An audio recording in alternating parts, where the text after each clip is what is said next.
안녕하세요. 오늘도 와주셔서 감사드리고요. 바로 사연을 한번 읽어보겠습니다. 저는 올해로 65세이신 여성입니다. 40대 때 이혼을 했어요. 당신 남편은 노름에 미쳐서 불법 하우스 도박을 하러 다녔고 집에 없는 날이 집에 있는 날보다 많았어요. 도박이 잘 되면 어쩌다 집에 돈을 가져다 주기도 했지만 대부분 집에 들어오지 않은 채 거짓말을 하고 그런 판을 전전했죠. 제가 모든 것을 볼 수 없어 잘은 몰라도 남편이 다른 여자와 산다고 해도 저는 믿을 것 같았어요.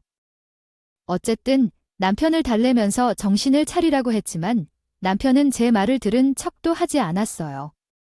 그러던 중 남편이 도박을 그만둔 것은 몇 년이 흐른 뒤였어요. 그동안 집안 경제는 황폐해졌고 저는 남편과 남보다는 못한 사이가 되었어요. 남편이 뒤늦게 정신을 차리고 다시 건실하게 일을 하려고 노력했지만 저는 더 이상 남편과 함께 살고 싶지 않았어요. 어차피 그동안도 제가 일을 해서 아이들을 키웠기 때문에 남편이 없다고 해서 달라질 것도 없었죠.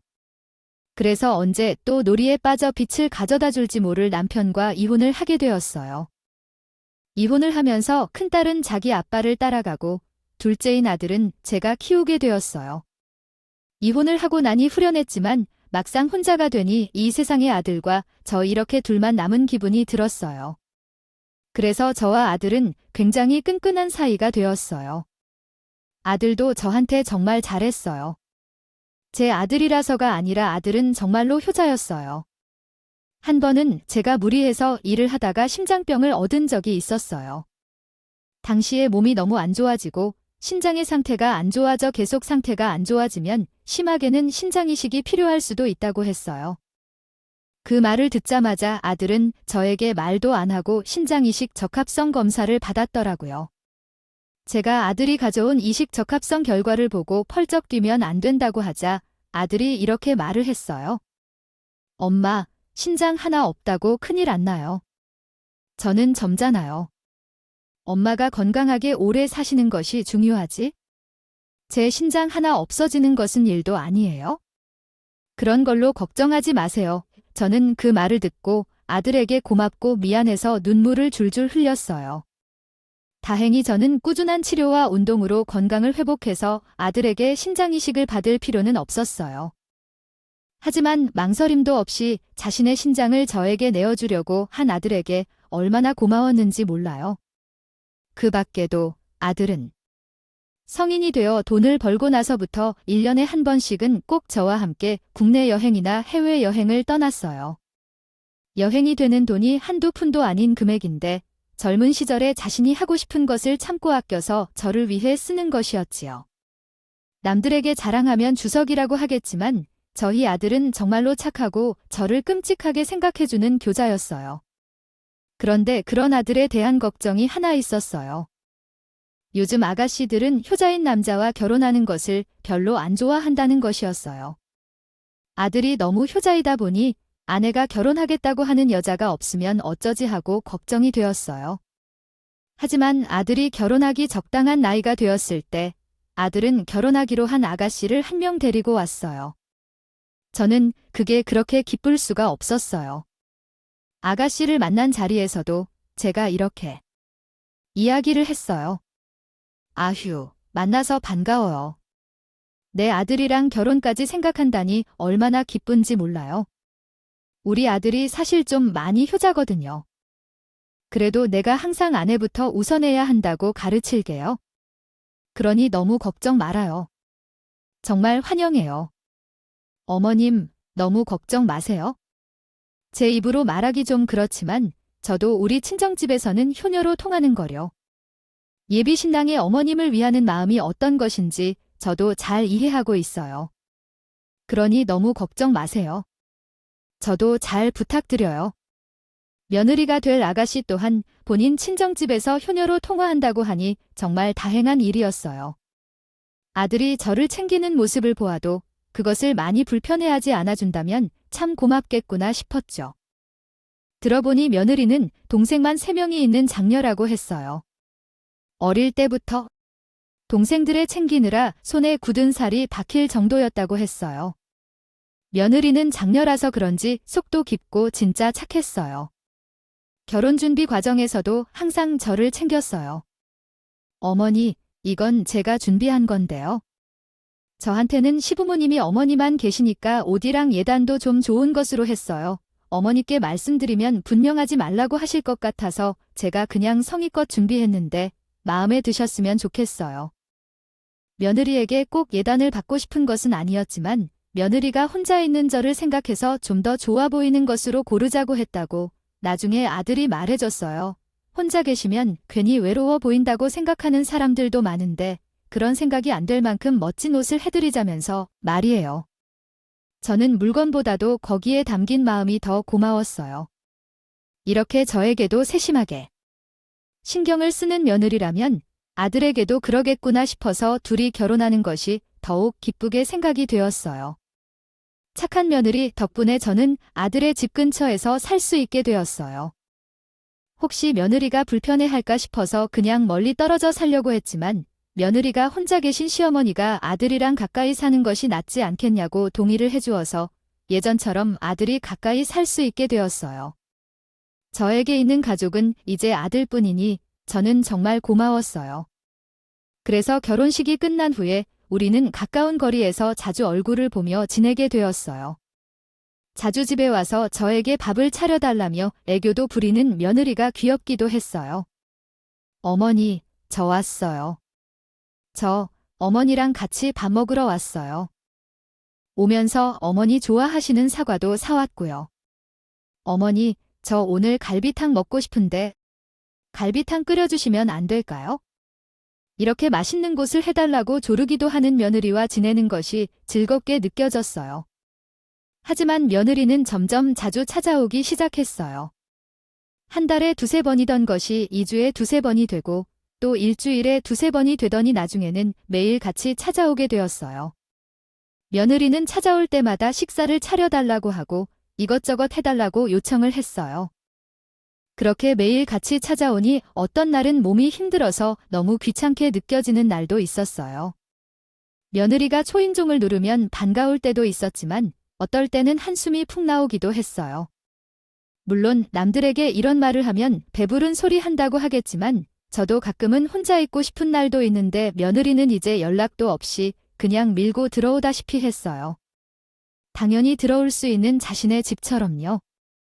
그래도 시어머니에게 연락도 안 하고 연을 끊다시피 하는 며느리들도 있는데 이렇게 저를 가깝게 생각하는 며느리이니 복받은 것이라고 생각하자고 스스로를 타일로 써요.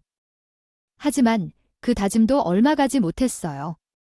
며느리는 아무데고 저희 집에 오는 것도 모자라 얼마 후부터는 본인의 동생들까지도 저희 집에 데리고 오기 시작했어요. 어머니, 저희 왔어요. 제 동생들이에요. 사겨낼 때 보셨죠? 멀지 않은 곳에서 살다 보니 오라고 불렀어요. 어머니가 해주시는 법이 그렇게 많있잖아요. 제가 다 자랑했거든요. 오늘도 맛있는 밥 해주실 거죠? 며느리 혼자 올 때야 어차피 식사하는 거 좀 더 신경 써서 차리고 밥이랑 국을 하나 더 떠둔다는 생각하려고 했지만 3명의 오니 식사를 차리는 것도 보통 일이죠. 아니었어요. 그래도 동생들까지 데리고 온 마당에 식사를 차려주지 않을 수도 없고 얻을 수 없이 국도 끓이고 반찬이 부족해서 반찬도 새로 해서 식사를 차렸어요. 며느리와 동생들은 거실에서 수다를 떨며 놀다가 밥이 다 되자 식탁으로 우르르 왔어요. 어머, 정말 맛있겠다. 어머니, 오늘 반찬은 고등어네요. 그건 시래기국이에요. 아, 저 쓰레기 진짜 좋아하는데? 얘들아, 얼른 앉아봐. 어머니, 요리 진짜 잘하신다. 완전 맛있을 거야. 와, 잘 먹겠습니다. 어머님, 냄새가 너무 좋은데요? 와, 언니, 이거 먹어봐. 진짜 맛있어. 완전 고소해. 어머님, 진짜 맛있어요. 며느리와 며느리 동생들은 맛있다면서 식사를 했어요. 맛있다고 하니 다행이기는 한데 다 먹고 나서 더 있다 갈 생각인 것 같았어요. 그래서 다과도 없이 계속 앉아있으라고 하기도 했죠. 그래서 과일도 깎아다 주고 커피도 타주었죠. 며느리와 동생들은 또 맛있다며 받아 먹었어요. 시간이 흘러 3명이 돌아가고 난 뒤 보니 설거지는 산처럼 쌓이고 바로 전날 장을 봐왔는데 냉장고는 텅텅 비어 있었어요. 저는 좀 허망했지만 그래도 며느리와 동생들 얼굴 봤다고 생각하고 청소를 다 해뒀죠. 하지만 얼마 못 가서 며느리는 또 동생들을 우르르 데리고 놀러 왔어요.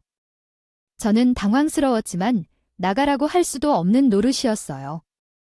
또 당연하게 식사를 하러 왔다는 듯이 말을 하기에 저는 망설이다가 동생들까지 했는데 며느리에게 괜한 소리를 할 수가 없어서 다시 밥을 차려줬어요.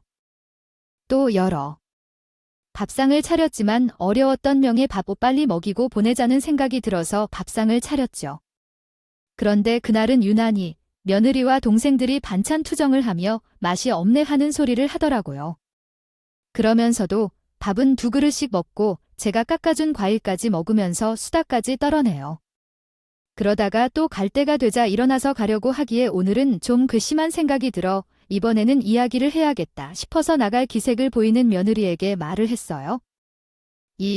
혹시 설거지 좀 도와줄 수 있니? 오늘 설거지가 많이 쌓였네요.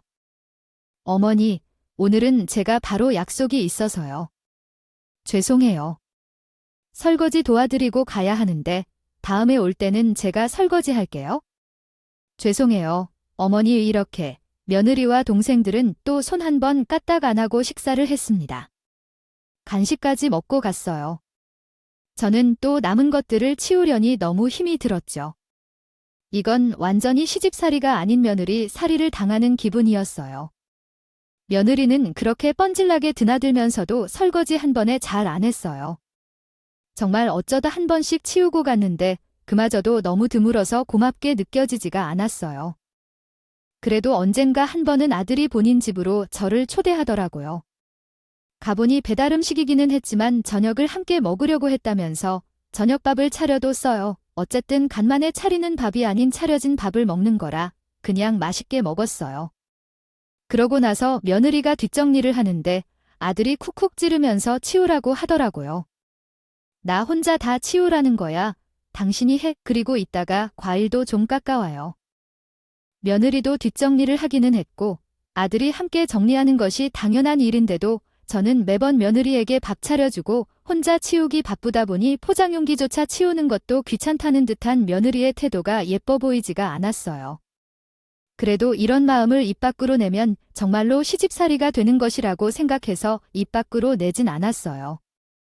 아들이 뒷정리를 도우는 것이 문제가 되는 게 아니라 며느리가 저에게 며느리살이를 시키기 때문에 불만이 생긴 것이니까요.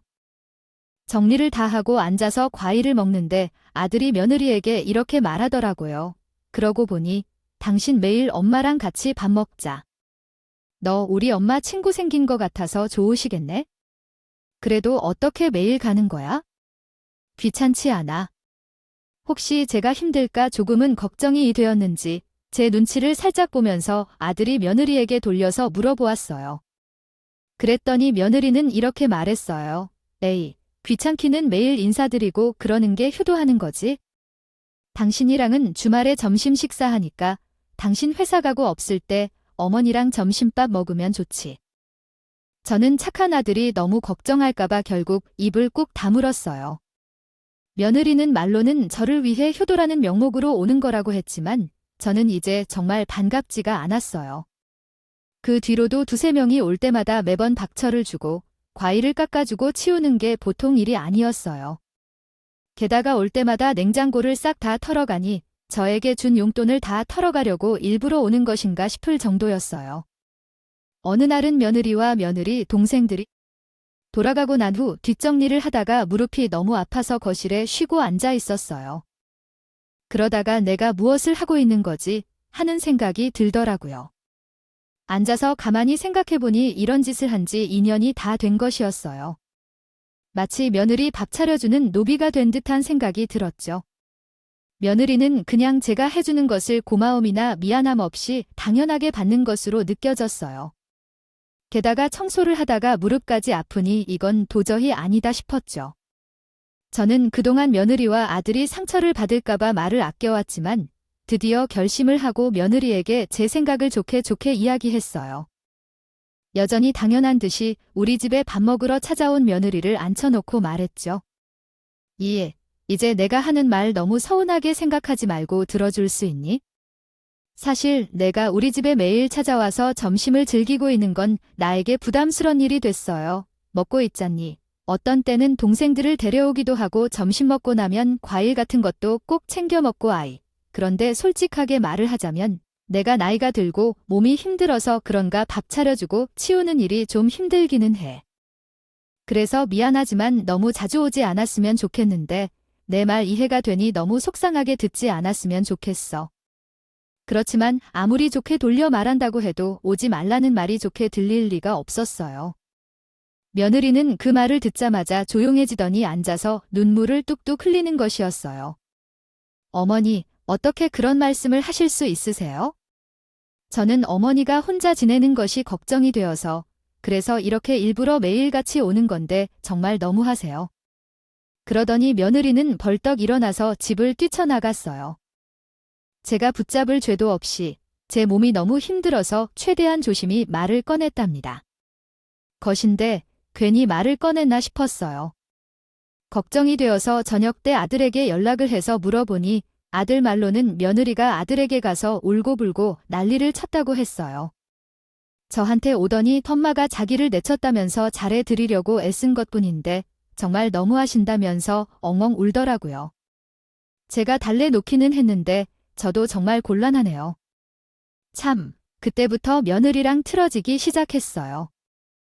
며느리는 이때다 싶었던 건지 아니면 영화관 곳인지 제가 오지 말라고 했다고 아예 저희 집의 발길을 뚝 끊어버리는 것이었어요. 1년에 몇 번 없는 명절이나 제 생일 때에도 오지를 않았어요. 그렇게 1년 가까이 얼굴을 보지 않고 산 동안 며느리의 임신 소식을 들었고 또 결국 출산 소식까지 들었어요. 쌍둥이 손녀들이라고 들었는데 손녀들 얼굴을 본 것은 출산 이후였어요. 서너 번뿐이었어요. 처음 출산 후에 제가 선물을 양손에 가득 들고 산후조리원으로 갔어요. 찾아간 덕에 쌍둥이 손녀들을 볼 수 있었고 정말 기뻤지만 며느리에게는 박대를 당했어요. 어머니 오셨어요. 저는 반갑지 않으신 것 같더니 손녀딸 때는 그래도 보고 싶으신가 봐요. 근데 저더러 오지 말라고 하셨으니 손녀딸들도 자주 갈 수가 없겠어요. 깊어진 골을 좀 풀고 싶었지만 며느리는 기회를 주지 않았어요. 그 이후 손녀딸들의 베개 잔치와 돌잔치 때 보고 아들에게 연락해 한두 번 따로 본 것이 전부였어요. 제가 손녀딸들을 자주 보지 못해 마음 아파하자 아들도 중간에서 상당히 난처했는지 저에게 왜 며느리한테 그런 말을 했냐며 되려 저한테 훈계를 했어요. 엄마, 그러게 왜 며느리한테 오지 말라는 둥 그런 소리를 하셨어요? 원래 착한 사람들이 상처받으면 더 독해지는 거예요. 그냥 밥 좀 차려주면 되는 거 아니에요? 이야기 들어보니 그냥 그것뿐이던데. 어쨌든 제가 잘 타일러 볼 테니 일단 기다려주세요. 결혼을 하고 나면 아내 편을 드는 것이 맞지만 제 이야기는 들어보지도 않고 저를 나무라는 아들에게 조금 섭섭한 생각이 들었어요. 이렇게 며느리가 저를 완전히 피하고 아들마저 저를 탐탁치 않게 생각을 하게 되었어요. 시간이 흐르는 사이 효자였던 아들도 점점 저를 피하게 되었어요. 연락조차 잘하지 않는 아들은 불효자라고 말해도 할 말이 없을 정도였어요. 항상 끈끈한 모자 사이였는데 아들이 저를 예전처럼 대하지 않으니 너무 서운했어요. 며느리에게 아들에 빼앗겨서 서운한 게 아니라 원래 착했던 아들이 다르게 변해가니까 그게 너무 서운한 것이었어요. 완전히 혼자가 된 기분이어서 저는 종종 친정언니랑 친정동생에게 제 사정 이야기를 하기도 했어요. 언니와 동생은 제 이야기를 듣더니 며느리가 정말 너무하다며 화를 냈어요. 또 제 아들이 며느리에게 세뇌를 당하고 있는 거 아니냐며 근심 어린 마음으로 이야기하기도 했고요.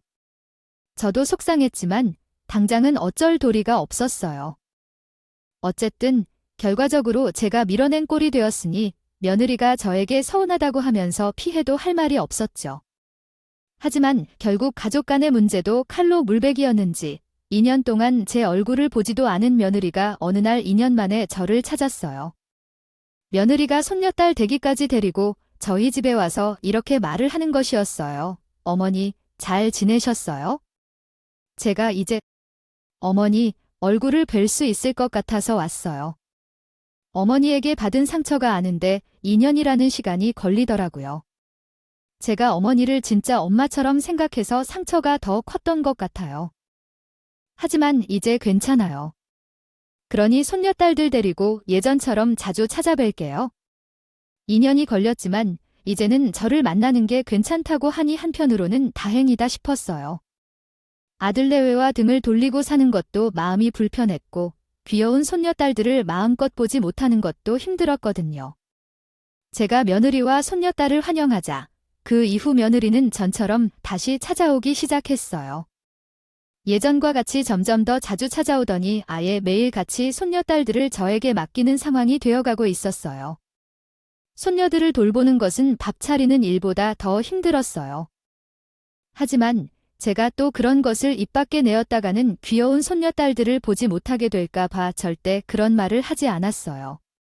몸은 너무 힘들었지만 말이에요. 그렇게 지내고 있었는데 생각지도 못한 이변이 생겼어요. 완전히 전처럼 친해진 며느리가 저한테 돈을 달라고 하는 것이었어요. 어머니에 혹시 돈을 좀 빌려주실 수 있으세요? 다름이 아니라 쌍둥이 좀 둘째가 몸이 아파서 병원에 다니고 있어요. 선천적으로 심장이 약해서요. 너무 걱정하실까봐 말씀을 안 드렸는데 태어날 때부터 몸이 약했거든요. 앞으로 2년은 더 병원 신세를 져야 하는데 병원비가 만만치 않게 나가고 있어요.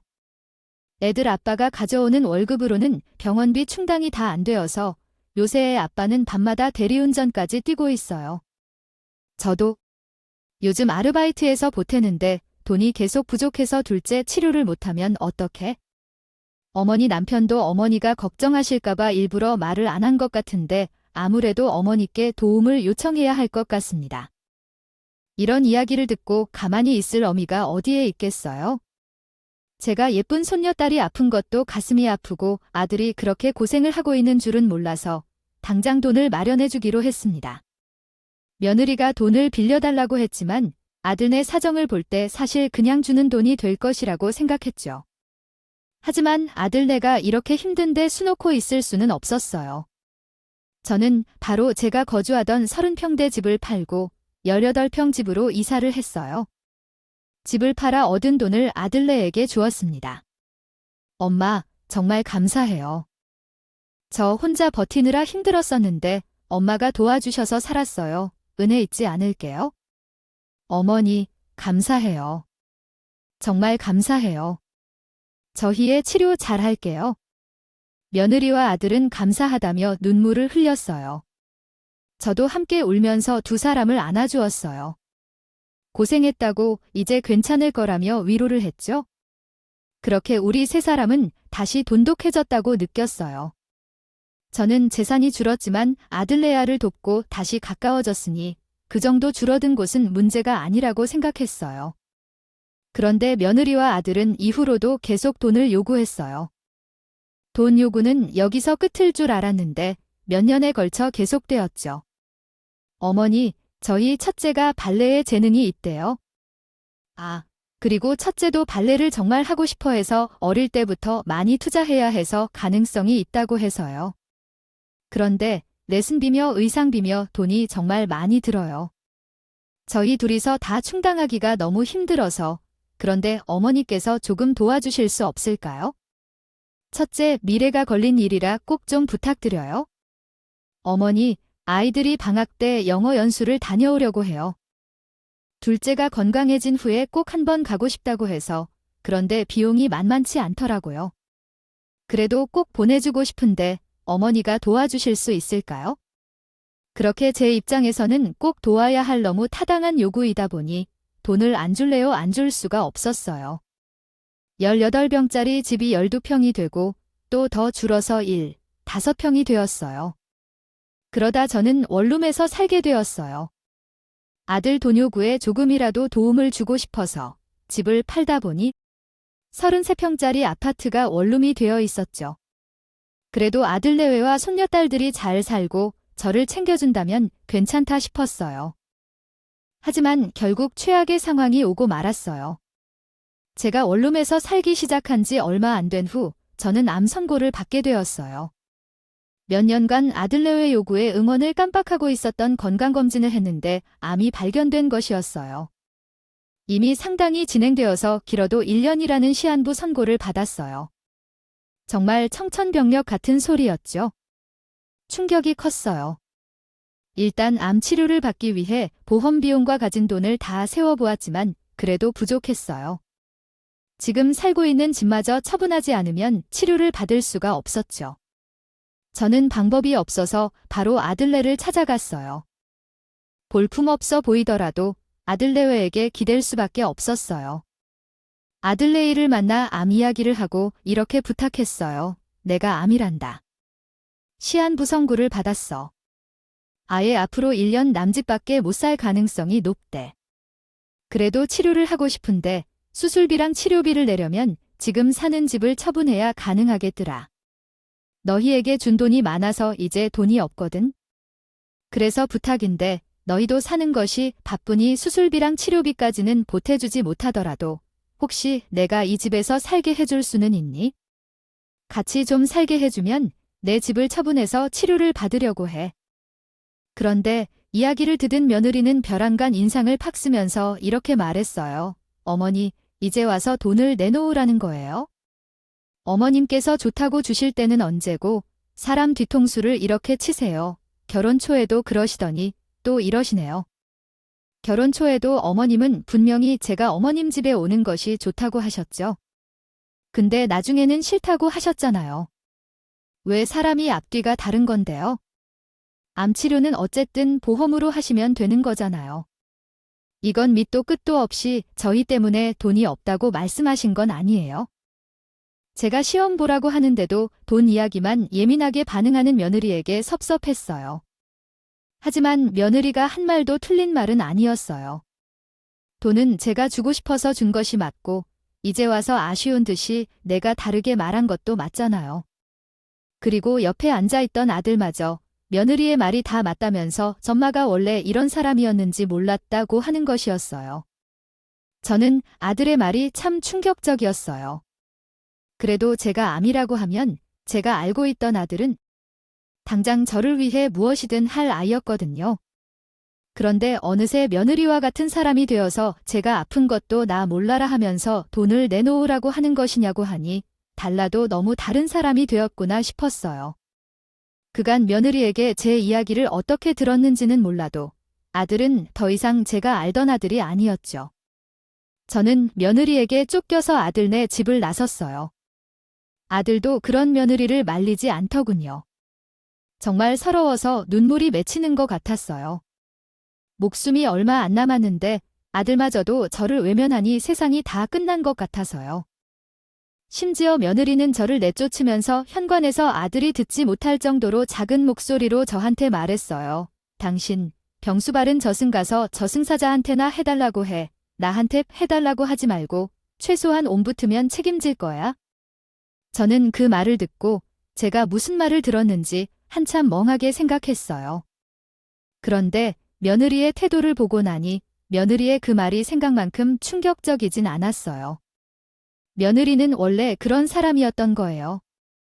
저는 그동안 그래도 며느리를 대우해주면서 며느리가 저를 아무리 못살게 굴어도 제가 못되게 굴면 안 된다 생각하면서 살았어요. 하지만 며느리는 저에게 말만 번 들으라고 했을 뿐이지 속마음으로는 저를 이용하고 있었던 것이었어요.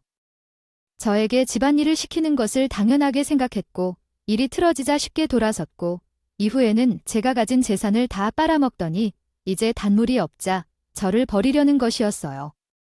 더 이상 이혼 가치가 없어지자 저승에 가라는 심한 말조차 서슴없이 하는 것이었죠.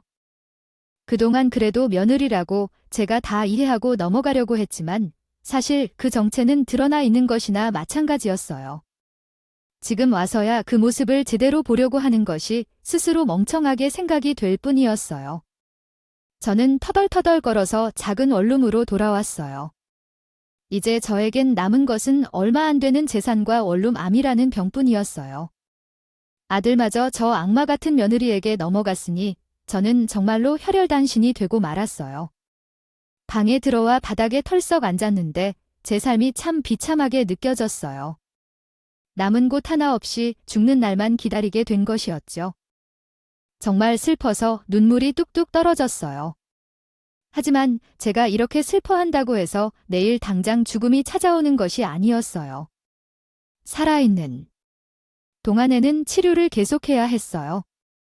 처음에는 남은 돈으로 호스피스 병원이나 요양병원에 들어갈까 했는데 사용할 수 있는 돈을 다 계산을 해봐도 돈이 부족했어요. 돈이 바닥나기 전에 세상을 뜨면 모를까? 혹시 그 안에도 살아있다면 몸도 아프고 돈도 없을 테니 지금보다 더 처절한 삶을 살 것 같았어요. 저는 일단은 암 치료를 시작했어요. 좋은 요양병원에 들어갈 수가 없어서 그냥 원룸에 살면서 암 치료를 시작했죠. 그런데 항암 치료와 약은 너무나 독했어요. 나이가 든 몸으로는 다른 일을 할 수가 없을 만큼 힘들었어요. 그래서 어쩔 수 없이 국어를 하게 되었어요. 아픈 몸을 이끌고 돈을 벌 수 있는 방법은 이것밖에 없었거든요. 식당 일이라도 하고 싶었지만 약을 먹고 아플 때는 몸을 가누지도 못하는 저를 써줄 곳은 없었어요. 그거를 싸구려 물건들을 들고 다니며 가게에 들어가서 사달라고 하는 식으로 했어요. 플라스틱 바구니에 수세미며 껌 같은 것을 담고 가서 인정에 호소하는 것이었죠. 돈을 달라고 하면 내쫓는 경우가 대부분이어서 저는 쌀을 달라고 사정을 하기도 했어요. 그러면 딱해 보이는지 쌀을 내어주는 가게들도 있었거든요. 그렇게 쌀국어를 하던 도중 어느 가게에 들어가게 되었어요. 그런데 그 가게에서 생각지도 못한 인물을 만나게 되었어요. 그 사람은 바로 며느리의 친정 엄마인 안사돈이었어요. 저는 안사돈을 우연히 만나게 될 줄은 몰라서 많이 부끄러웠지만 안사돈은 저를 알아보자 어떻게 된 일이냐면서요. 아이, 사돈, 이게 어떻게 된 일이에요? 왜 여기서 이러고 계세요? 꼴은 이게 다 뭐고 지금 보니 왜 이렇게 살이 빠지신 거예요? 안식은 왜 이렇게 안 좋고요? 식사는 하신 거예요? 일단 여기 좀 앉아보세요. 안사돈은 저를 끌어서 자기 테이블에 앉혔어요. 안사돈은 제 사정을 모르고 있었던 것 같았어요. 그래서 이렇게 살고 계실 줄은 몰랐다면서 사정을 이야기해보라며 저를 재촉했어요. 사실 안사돈은 정말 좋은 사람이었어요. 그래서 아들 내외가 결혼한 후 초반에는 둘 다 꽤나 잘 지냈어요. 종종 연락도 하면서요. 하지만 며느리와 사이가 틀어지면서 안사돈과도 자연스럽게 멀어지게 되었죠. 제 쪽에서 먼저 연락을 하기에 망설여져서 그런 것이 컸어요. 제가 주저하다가 제 사정을 이야기하자 안사돈은 깜짝 놀라면서 그 이야기를 들었어요. 오랜만에 아는 사람을 만나 사정 이야기를 하니 저도 모르게 자꾸 눈물이 흘렀어요. 그런데 안사돈은 마치 모든 것을 다 꿰뚫어 보고 있는 듯한 표정으로 저를 많이 쳐다보면서 말을 했어요. 설마 백이가 놓아둔 돛에 걸린 거예요? 백희는 저희 며느리 이름이었어요. 안사돈이 그렇게 말을 하자 저는 저도 모르게 그동안 며느리와 있었던 몇 년간의 일들도 싹 다 이야기했어요. 어차피 곧 세상을 떠나게 될지도 모르는데 속에 있던 이야기라도 다 해야 속이 뻥 뚫릴 것 같았거든요. 제가 모두 이야기를 하고 나자 안사돈은 입을 틀어막으며 말했어요. 그 나쁜 년, 기어코 사다를 내구나 이 악마 같은 건 저는 안사돈의 그런 반응이 의아했어요. 아무리 그래도 자기 딸인데 이렇게까지 제 편을 들어주다니 안사돈은 질표총을 보더니 바로 저에게 설명을 시작했죠. 놀라셨죠? 실은 백희는 제 친딸이 아니에요. 그리고 저도 백희에게 많이 당했어요. 안사도 내 그 말을 시작으로 저는 며느리에 가면 속에 숨겨진 얼굴과 며느리, 집안의 과거를 듣게 되었어요. 알고 보니 안사돈도 이혼을 한 뒤 며느리의 친정아버지와 재혼을 했다는 것이었어요. 며느리가 아들과 결혼하기 전에 안사돈이 재혼을 했다는 사실을 우리 모자에게 알리지 말라고 해서 숨겼다고 하는 것이었어요. 며느리는 괜히 재혼한 사실을 알리면 무시당한다고 했다는 것이었죠. 안사돈은 굳이 그럴 필요가 있나 싶었지만 의붓딸이 하는 말이라 들어주지 않을 수 없었고요. 그래서 아마 저희 아들도 아직까지 이 사실을 모르는 것 같았어요. 아무튼 며느리의 생모는 막내인 넷째를 낳다가 세상을 떠났다고 했어요. 그래서 안사돈은 재혼한 후 4명의 남매를 다 업어서 키웠다는 것이었어요. 그런데 며느리는 클수록 점점 영악해져서 통제가 안 되기 시작했다고 했어요. 아휴, 그 악한 것은 본인이 필요할 때는 박쥐처럼 딱 붙어서가 아니라도 내어줄 것처럼 하다가 필요 없어지면 다른 남매들이 꼬드겨서 저를 가차없이 버렸어요. 처음 그랬을 때는 나무라 기도했고 버림받았을 때는 상처를 받기도 했어요.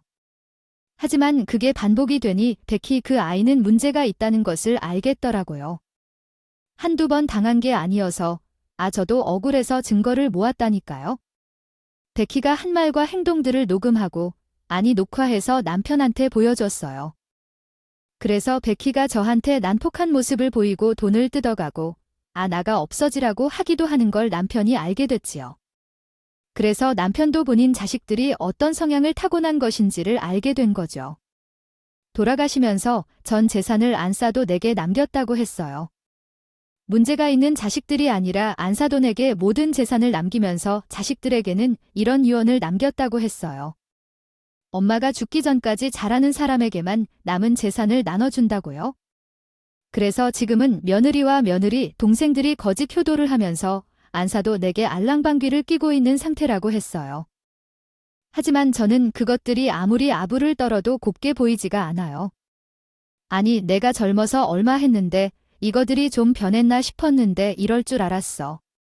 아직도 정신 못 차리고 사도 내게 이런 짓을 했다는 게 저도 정말 화가 나네요. 이것들 아주 싹을 다 뽑아버려야지 정신을 차리지. 안써도는 이렇게 된 이상 재산을 애들에게 나눠주지 않고 다 쓰고 죽어버려야겠다며 화를 냈어요. 그리고 절에 보더니 치료비랑 수술비, 간병비 모두 다 본인이 내준다면서 당장 수술을 받으라고 했어요. 그래도 수술 받으면 살 확률도 있다면서요. 그러면 당장 수술을 받아야 해요. 그들한테 피를 빨리고 죽으면 너무 억울하잖아요. 저도 그런 상황을 보기 싫어서 복수를 좀 해야 할 것 같아요. 저는 너무 큰 돈이라 받지 않으려고 했지만 안사돈은 한사코 치료비를 대주겠다고 했어요. 안사돈은 덕에 저의 생명의 은인이 되었어요. 안사돈 덕분에 저는 수술을 받고 제대로 된 항암 치료를 병원에서 받을 수 있게 되었어요. 정말 다행인 것은 수술이 잘 되었고 살고자 하는 의지가 강해서 그런지 하루가 다르게 몸이 좋아졌어요. 그리고 저는 안사도가 제공해준 집에서 편하게 살 수 있게 되었어요. 작은 원룸이 아니라 넓고 설비가 잘 되어 있는 집이었어요. 제가 거듭 고마움을 표할 때 안사도는 말했어요. 어차피 그 돈은 나 혼자 다 못 써요. 사돈 아픈 거 치료해주고 도와주면 하늘에 있는 양반도 잘했다고 할 거예요. 애들한테 주는 것보다 훨씬 낫다고요. 제가 잘 살고 있다는 사실을 알게 된 며느리와 아들은 저에게 다시 연락을 했어요. 치료비를 어떻게 마련했는지 궁금해서 연락을 한 것 같았죠. 저는 악마 같은 며느리에게 숨길 필요가 없는 사실이어서 안 싸더니 치료비를 대해줬다고 말했어요. 그리고 덧붙였죠. 너처럼 너 자신만 아는 애는 처음 봤다. 그리고 내 아들한테 무슨 짓을 한 거냐? 너희가 그렇게 사는 이상 안 싸던가 나한테서는 유산 한 푼도 받지 못할 거야. 안 싸던가 나는 가지고 있는 돈 다 쓰면서 편하게 살다 가기로 했어. 너처럼 다른 사람을 이용하기만 할 줄 아는 악마 같은 애한테는 돈 한 푼 나눠주지 않을 거라고. 그 말을 들은 며느리와 그 형제들은 안사돈에게 연락을 해서 안사돈과 조를 찾아왔어요. 엄마, 이런 게 어디 있어요? 뭔지 몰라도 저희가 잘못한 게 있다면 죄송해요 이렇게 빌게요. 그리고 점원이 죄송해요. 이전에는 제가 살기가 힘들어서 그랬던 거예요. 돈은 좀 나눠주셔야겠지만 안 싸던가. 저는 코스메 치며 무시했어요. 얼마 못 가 며느리와 아들은 또 돈이 부족해졌어요. 하지만 저는 이제 그 둘을 거들떠보지 않았죠. 아들과 멀어진 것은 가슴이 아픈 일이었지만 아들은 이전에 알던 제 아들이 아니었으니까요. 아들도 결국 저에게 연락을 해서 눈물을 흘리며 후회했지만 제가 아들을 도와줄 생각은 더 이상 없었어요. 저는 요즘 암 치료를 끝내고 매일 평안하고 쾌적한 일상을 보내고 있어요. 아무리 자식이고 며느리여도 사람 같지 않은 사람과는 가족을 지낼 수가 없다는 생각이에요. 앞으로는 저를 살려준 안사돈과 서로 챙기면서 건강하게 여생을 보내려고 합니다. 여러분들도 늘 좋은 일만 있으시길 바라고 건강하시길 바라겠습니다. 지금까지 커피앤톡이었습니다. 오늘도 끝까지 함께 해주셔서 감사하고요. 다음 영상으로 또 찾아뵙겠습니다.